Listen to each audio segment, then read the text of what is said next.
Bonjour, je m'appelle Laurent Maquet, j'ai créé une petite société de coordination sécurité chantier qui s'appelle LM Sécurité.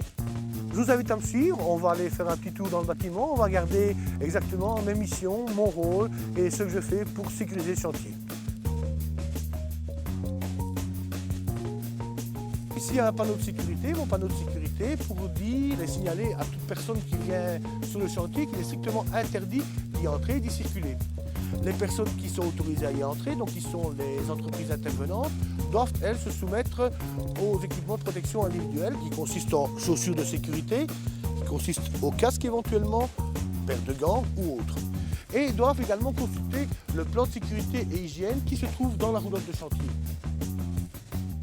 Quand ce genre d'engin est utilisé sur chantier, je demande une copie de la preuve que cet engin a bien été contrôlé. Et je demande aussi une certification de conformité quant au conducteur de cet engin. Donc cette personne doit suivre une formation bien spécifique et être apte à conduire cet engin.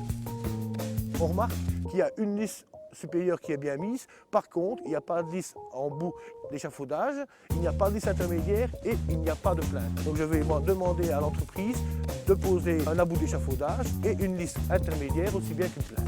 Autre chose supplémentaire concernant cet échafaudage, un porte-à-faux de plus ou moins 1 mètre avec les deux poutrelles. Si un ouvrier marche dessus, il tombe directement et fait une chute de 6-7 mètres de haut. L'échafaudage n'est pas attaché au bâtiment et il n'y a aucun élément qui le stabilise. Donc en fait, cet échafaudage-là n'est fixé à rien. Mais quand vous êtes en hauteur, vous faites un bras de levier de 4 mètres de haut. Donc fatalement, l'échafaudage a tendance à bouger beaucoup plus. Et quand on a 2 ou 3 ouvriers qui sont dessus, le risque, c'est qu'ils balancent et qu'ils tombent. Donc ici, on se trouve à l'intérieur du bâtiment. Et ce qu'on peut remarquer, c'est qu'il y a une cage d'escalier. Cage d'escalier, c'est une source de chute. Et ici, l'entreprise de maçonnerie a installé des poutres qui empêchent toute personne de basculer dans la cage d'escalier. On le voit ici au niveau du rez-de-chaussée, mais le même appareillage est fait en hauteur, donc au niveau du premier étage. Impeccable.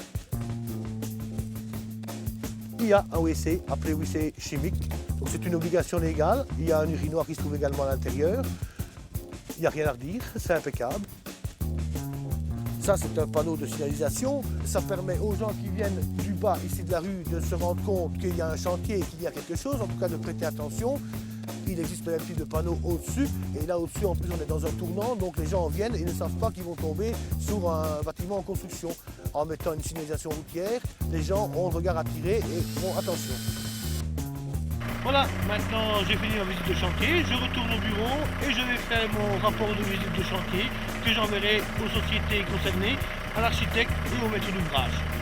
N'hésitez pas, pour toute demande, tout renseignement, je me tiens à disposition sur mon site internet.